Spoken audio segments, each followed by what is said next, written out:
Okay, in this video we're going to be looking at how to find slope from 2 points.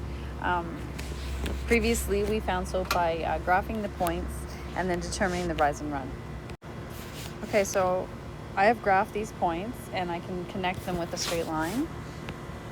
And I'm going to go back and use my red to do a little rate triangle to figure out the slope that way. So I went from 6 down to 1, so my rise was 5, and in fact negative 5 because I went down. And I went over from 2 on the x-axis to 7 on the x-axis, so my run is also 5. So in this case, my rate of change, which is equal to my slope, is equal to negative 5 over 5, which is equal to negative 1.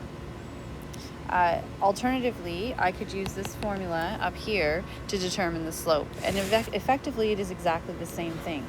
So if this were my y2, x2, and this was my x1, y1, then to find my rise, which is the top, then I would just subtract 6 minus 1.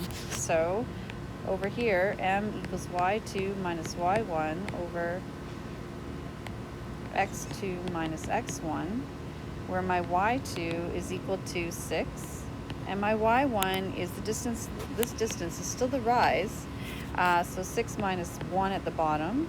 And then my run would be from here to here, so x2, which is 2, minus x1, which is 7. And I end up with 5. And I wrote 5, but I didn't mean to.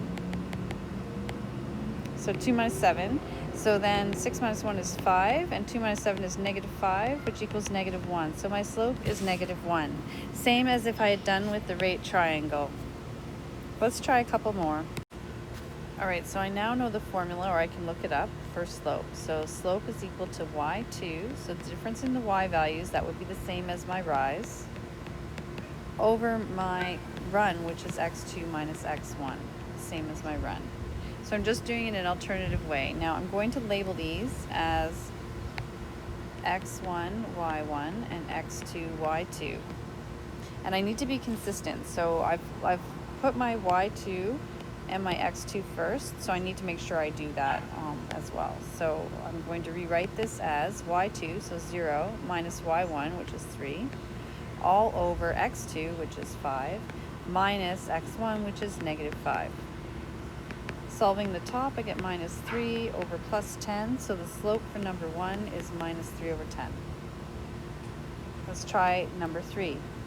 This is x1, y1, x2, y2. So if you think about it, this one, x for the first point, y for the first point, x for the second point, y for the second point.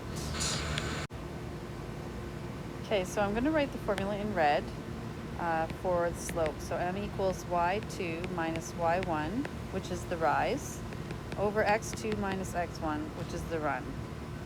Going back to blue, I'm going to substitute my values. y2 is 5 minus y1, which is negative 5. Be careful to keep track of your negatives. And then x2 is 3, subtract x1, which is 0. 5 subtract negative 5 gives me 10 on top and 3 on bottom. So the slope for number 3 is 10 over 3. One more slope. Again, write the formula in red. M equals y2, difference in y values, which is the rise, over the difference in x values, which is the run. Go back to my blue and substitute. Well, actually I haven't got them labeled. x1, y1, x2, y2. Being consistent, I'm going to go 3 is my y2 minus my 2, which is y1. Now I have to start with x2. So minus 5, subtract 4. So 3 minus 2 is 1 over negative 9. The slope for this one is negative 1/9. If you have any questions, be sure to come see me at Microsoft Teams. Stay healthy, helpful, and calm.